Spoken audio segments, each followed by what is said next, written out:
Hey everyone! I've been doing a lot of reviews of pre-built sticks, and yeah, those are good, but I kind of got started in this whole thing by building my own. And it'd be nice if I got to review some DIY stuff, right? Well, Eternal Rival was cool enough to send over a nice full kit for their mid-tier case, and that is their compact version. So this guy is a little smaller than a lot of their other hitboxes they have available. And I got some sweet art from the Arcade Stick's own Gilbert Hahn, so thank you very much for that. We're going to be going over this guy and seeing if, is it easy to build? Is it something you want to try out if you're looking for a smaller box? Is it going to perform well for you? Does it slide around like I always like to try out? So stick around and watch the rest of this review to see maybe it's for you, maybe it's not. Normally at this point of the video, I would give my first impressions of what I'm reviewing. However, because I had to build it from pretty much the ground up using the supplied parts, I kind of feel a little bit like we're way past first impressions. Anyway, I'm going to try and concentrate in this review more on the case rather than, the assemblage of parts, but let's take a look. Right away, this is art from the Arcade Stick's Gilbert Hahn, and it looks gorgeous. I love this Vega art. I'm not a big Vega fan or anything like that, but it was sent over.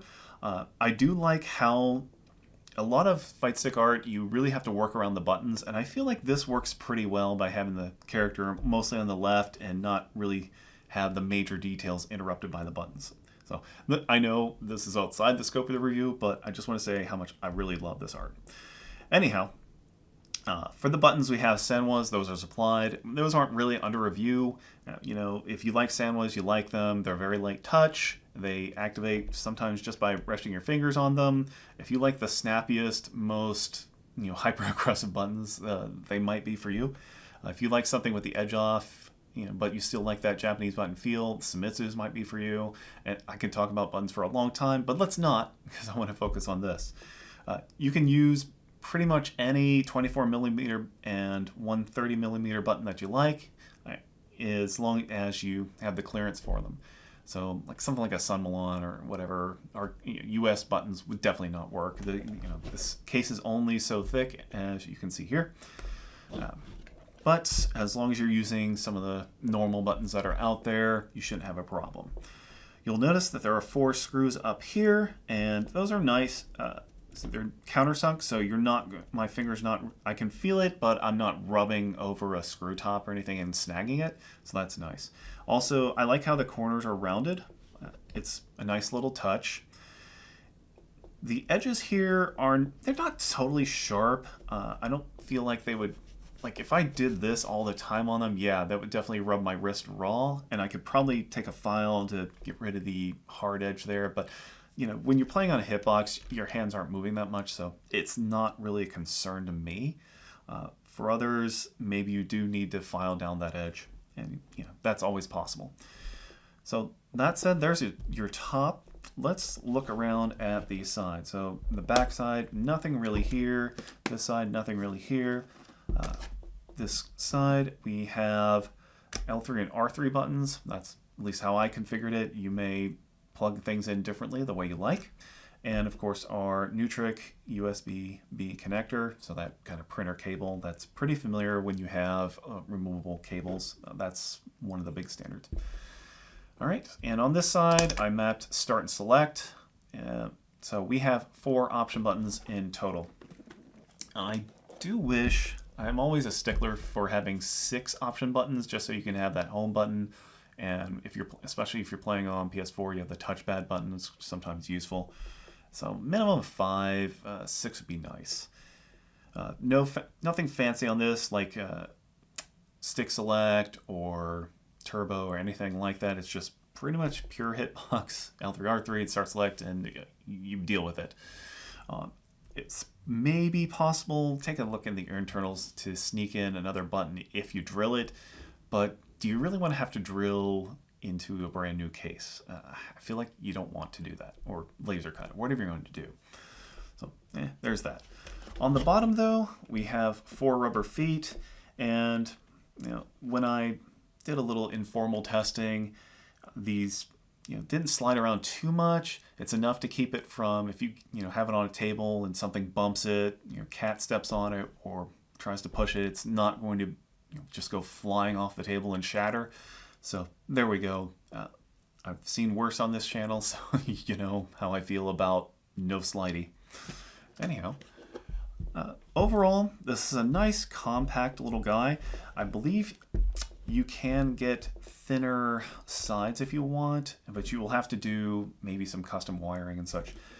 Thing I'm noticing a lot of though, my other big gripe I guess besides the lack of option buttons I would like to have, is it's acrylic. If you hate fingerprint smears, it's doing that. Yeah, so just even a little bit, getting on there. I mean, it's easy to clean off. Just wipe it with a towel like so, and it's gone. But if fingerprints bother you a lot, the nice thing is Eternal Rival has some matte acrylic options, and I believe that will cut back on how much you see. So flat acrylic, you're definitely going to see it. With the artwork here, you don't see it as much, maybe at a different angle, but acrylic's just going to pick that up. There's no real way around it. I don't know if there's like a treatment you could put on, like Rain-X or something like that, but it's just with these flat acrylic, you are going to see it. All right, that said, let's start looking at the internals, get some dimensions and weights, and take it down the lab. Let's take a look at the dimensions of the mid-tier. So width-wise, we're just shy of about 10 3/4 inches, and then we're just shy of about 7 inches this direction. Height-wise is going to vary depending on the width of the case you order, but for our purposes here, including the feet, we're at about 2.5, 2 3/4, including the buttons thereabouts. So pretty thin. It's not obviously the thinnest controller out there. You get those flat boxes and such, but this obviously you can put the different wiring, different control boards, etc. a little bit more easily. Let's take a look at the weight. Now, of course, this is a fully built case, so you might have some variance, minor, but with everything built, we have 2 pounds, 0.7 ounces. Let's go ahead and take a look at the internals of the Eternal Rival mid-tier. Now, of course, because this is a build-your-own enclosure, what's going to be on the inside is really up to you and how it's wired, etc. So this can vary. I'm just going to point out more of the case features rather than just what we put in here. Anyhow, when you're working on this guy or really any box, I recommend having something soft underneath so you don't scuff your buttons or anything like that. And as you can see, this flat acrylic really does pick up fingerprints. You can wipe them away with a microfiber towel, that works well. Anyhow, I've already removed 4 of the little feet, which also hold it in. Probably disassemble it from the top as well, but let's do it from the bottom. It's probably better that way. All right, there we go. You can see there's kind of 2 layers to the bottom, and there's also 2 layers to the top when we assembled it. This kind of retains your side pieces, more or less. There we go, it snaps back in. So as you can see, this is what we were sent with the kit from Eternal Rival, so thank you again. We've got a standard hookup kit, 20-pin harness, and also the hitbox add-on, plus the L3, R3 add-on. These are all Brook label items, and it's very easy to knock these out of position just a little bit. Anyhow, the way I've wired it is this is L3 and R3 up here in Start Select. As you can see, again, we only have 4 options. It's a little tricky to fit anywhere else, so if we tried to put one here, or maybe I could squeeze one in up here, possibly, just to get up to 6, and then require either laser cutting or drilling, or one of those. We have some loose ends just because those don't get used, and that's fine. The supplied board was a 0 Pi. That's fine. You can use UFB, you can use wireless, you can use whichever board that fits this form factor. They should all work in this position. Just be mindful of your connection here. Here it sits a little higher, so that's fine, but you should be able to use whichever board. You may want to consider like a angled connector if you have like the mid-mounted port, just to make it fit a little better, but this should work. We're using a Nutric connector here. Otherwise, these are Sanwa screw-in buttons for our face buttons and Sanwa option buttons that are snap-in. And there's really not too much else here. So, it's very tight, compact box. If you get a smaller side, a thinner side, then I would recommend, instead of using the harness here, you wire to the screw terminals. And that way you'll keep a flatter profile with that. Otherwise this gets pretty tall, and yeah, you can bend it down, but I don't advise it. It just gets kind of dicey with how much stress that'll take. Plus then you have to put the cover on and all that stuff. In thinner covers, you may have to bend these down. So just be mindful of that. And that's, it's relatively safe if you're careful about it. I don't feel bad about recommending that. And these you can leave alone, of course. So that's pretty much the internals. It's really up to you what gets put in here.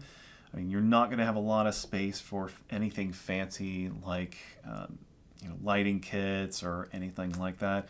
Be a tight squeeze for starting to add more and more wires and features. So if you're looking for something simple, sure, this will do the job.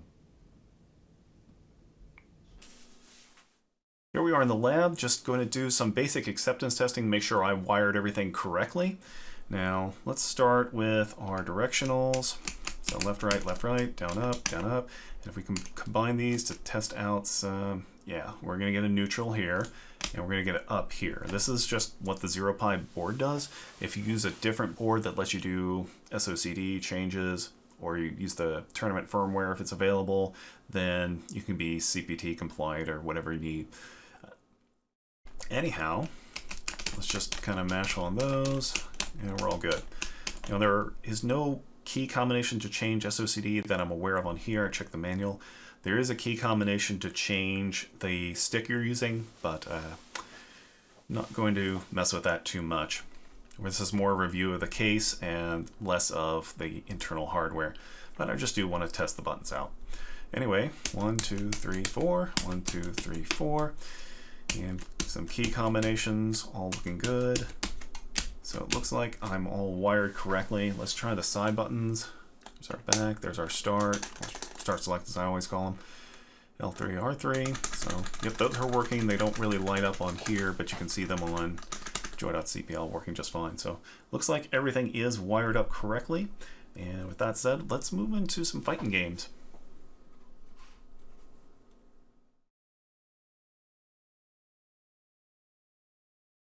Let's get into some Super Turbo, where, Vega was at his most dangerous, probably. Now, before we do that, I do want to do some quick slide tests. So, with an all-button controller, you're directing force downward, so sliding, not much of an issue. Unless, let's say you have this on a table or wherever, and it gets bumped, you want to make sure it doesn't go flying and shatter itself all over something, the floor, or whatever. So, it does have some resistance here. Not a huge amount, but it's there. Anyway, let's try it on bare surface just to be, fair. And yeah, there's definitely increased resistance here, so it does resist sliding to a degree. I can give it a pretty solid push, and it does okay. It's not the best, but, it's good enough for an all-button box.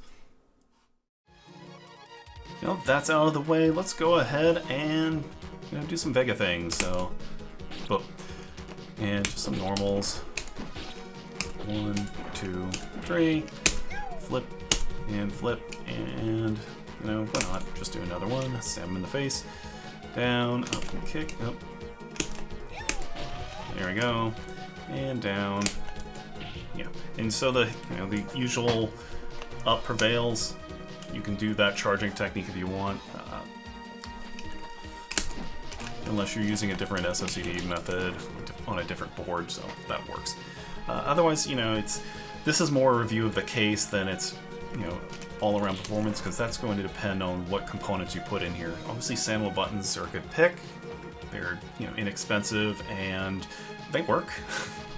If you have a different preference, of course, you can put in Famitsu.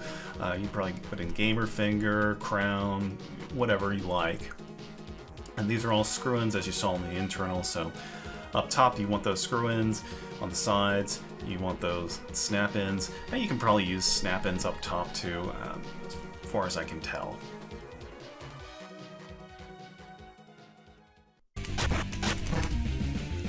And why not use your hitbox to play a good old style beat 'em up, right? Like Double Dragon 4. As you can see, works just fine.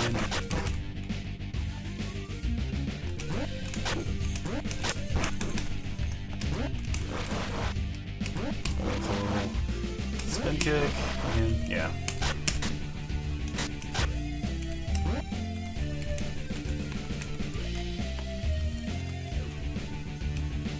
You can see it works all just plain fine. Now that we're back from the lab, let's talk about what I liked and what we can improve on with the Eternal Rival mid-tier.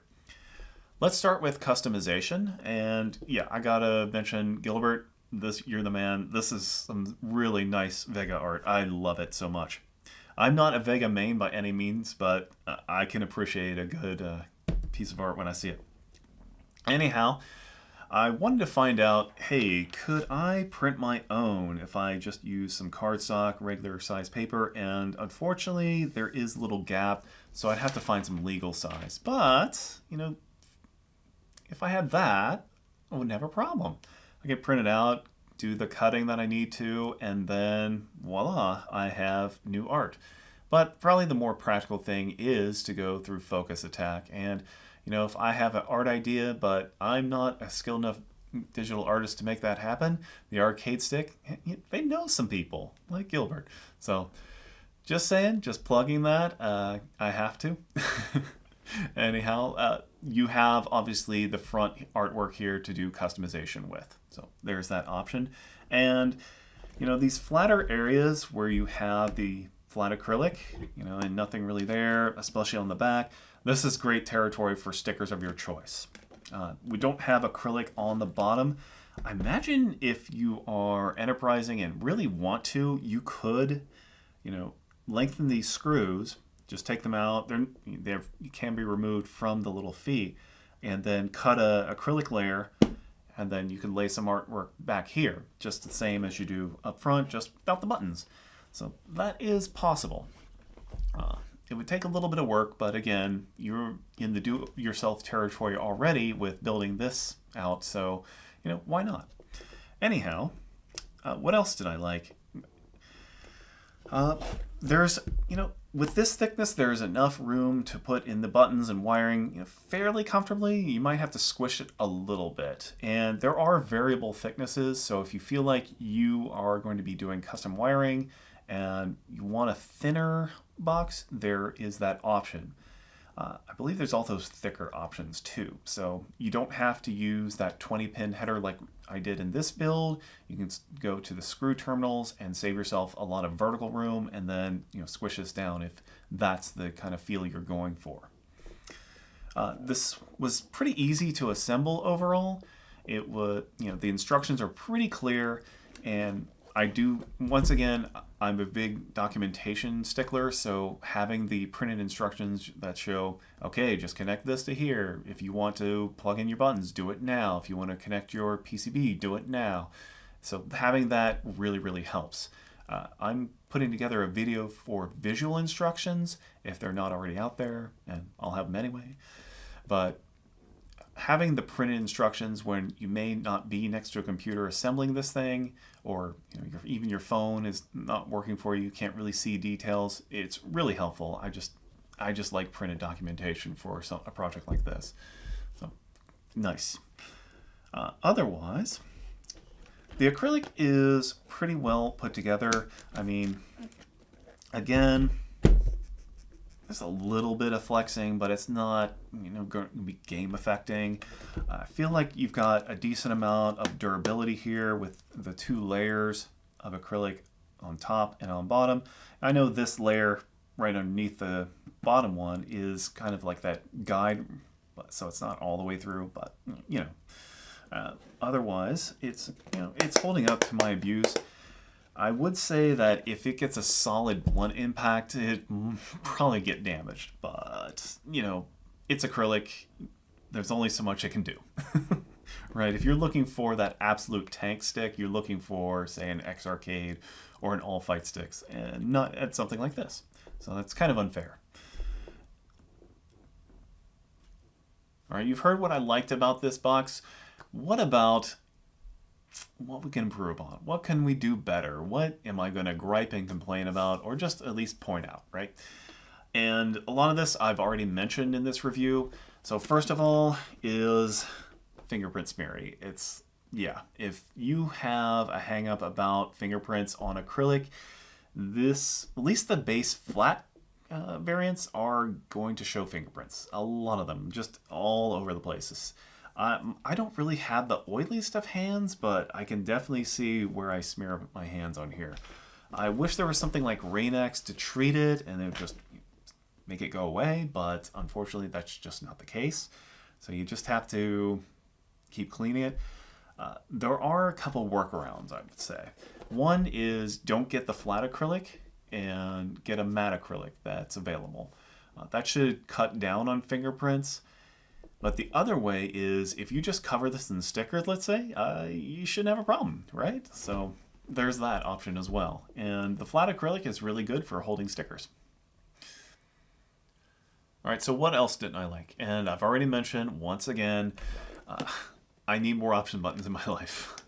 4 is not enough. I'd really like to have a guide button for, you put together a build that can be on PS4 or Xbox. You need that button to get yourself logged in and your controller working. So not having it kind of limits me to PC play where I don't necessarily really need it, right? Sure, I could wire one of these guys to it and I'd be set, but I really like having my L3 and R3 as well. It's just nice to have. So an alternative I would propose is that make a top panel available that instead of using these 24mm buttons, you just have, I think they're 12mm option buttons you can get. The Moji box uses these and they're nice and compact, so you should be able to squeeze those in without impacting the other buttons. Just a thought. It's a process idea for y'all. Next up is less of a gripe and more of an observation. I've been playing on these flat boxes for a little while now, and that form factor is very nice for me. It's very compact, and in the lap it still feels pretty decent. I do wish some were a little bit wider, but you take what you get. And this guy feels pretty good to play either on the table or in the lap, but I just do get that sensation because there's a lot of empty space and not a lot of weight to it that I'm playing on sort of a kid's shoebox. Not because it's flimsy or anything like that. It's just that because of the form factor, because of the size, because of the relatively light weight, that there's not much substance to it. And that's just because it is an acrylic box that, is a lot of air inside, of course. And that's because, versus a flat box where, I could maybe change the key switches and that's about it. In here, I can change the control board, I can change the buttons, the pass-through if I want to move to USB-C, etc. I can change all that. Whereas most of those flat boxes, I don't have that choice. So, it's kind of a balance. Do I want customization? Well, I need something a little bigger. If I want something that's just throw in my bag and take somewhere and play, then I can use my flat box. So you just have to kind of decide, do I want, something tiny, very portable, very easy, or do I want something that, takes a little bit while to build, but once I have it, it's the way I want it. So, who is this for? If you're looking to build a compact, but not super compact hitbox, and you want the ability to change out your buttons and change out your control board, maybe do your own wiring, then yeah, this is a pretty good option. And also with the value proposition, you're not paying a lot. $50, $60. You have a basic enclosure that's acrylic. It's decently sturdy, doesn't do a lot of sliding, all that good stuff. Here you go. It's a pretty reasonable offer for what you get. And you can get it in a multitude of colors. And again, if you don't like that fingerprint smearing, then yeah, you can get that matte option or just cover it in stickers if you want. Also, if you are looking to get into the world of building your own controller, then this is a great start as well. It's not overly complicated. You can use the 20-pin wiring kits, you can use standard buttons, etc., and you can come out with a good finished product. So that's the two groups I feel this will most appeal to, but who is this not for? If you absolutely need 6 option buttons or more, you need a stick select switch, you need a turbo button, you need whatever, then yeah, you don't have the room here to do that without doing some extensive modding. It's always possible you could design your own acrylic panel to replace what's in front here, and then you could possibly do the smaller option buttons fit more in there and so on, but that takes a lot of work for what's a low cost box, right? So most people probably not going to take that route because it's just so much work for not a lot of return. And that's why I want to suggest that Eternal Rival, if you can offer different configurations of panels in the front that will work to take advantage of those smaller buttons that are out there, then I think that'll be expanding the market a little bit.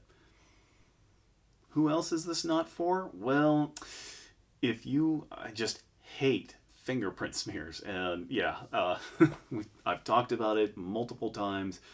You've probably heard it to death now. If you cannot stand fingerprint smears all over acrylic, then yeah, the basic acrylic, the flat, is not going to be for you. The matte acrylic, I think, should resist that quite a bit more. However, obviously, I don't have that to test. But in most cases, when I've used matte acrylic, yeah, you don't see it nearly as much. Finally, yes, this is fairly portable. You can fit it in most backpacks, most bags, etc. However, if you're looking for something that's ultra portable, it's super thin, like a flat box, slab mini, any of the other numerous hit boxes out there that are, just kind of that integrated, very thin design, yeah, this isn't quite there. And I would think that it's really going to be hard to combine DIY with the ability to make it super thin. So you kind of have two options. Basically, you have something like this that is small, sure, but you can upgrade it, you can change things, etc. Whereas a flat box or other boxes like that, you're likely not going to be able to change the control board in 99% of those. I know the Empress Nano is coming out, and that's a little bit different. It does have the option to change control boards, which is probably the first in its class. However, almost all of them don't have that ability. So if you want to play on a system that you don't have a control board that's compatible with, then you're going to need an adapter. And once you amass enough adapters, you're going to wonder, well, is it time to just upgrade my controller or just stick with what I have? So it's considerations. Do you want the ability to upgrade? Do you want small, ultra portable? It's all your choice. Hey y'all, you all know what time it is. It's where I exploit a kitty to tell you, please, like, comment, and subscribe. The usual YouTube refrain. So, it always helps if you like the video, if this information was helpful. If you have any questions, leave them in the comments, tag me. I'll try and answer within a day or two. And, if you want to see more content from us, just hit that subscribe button. The arcade stick.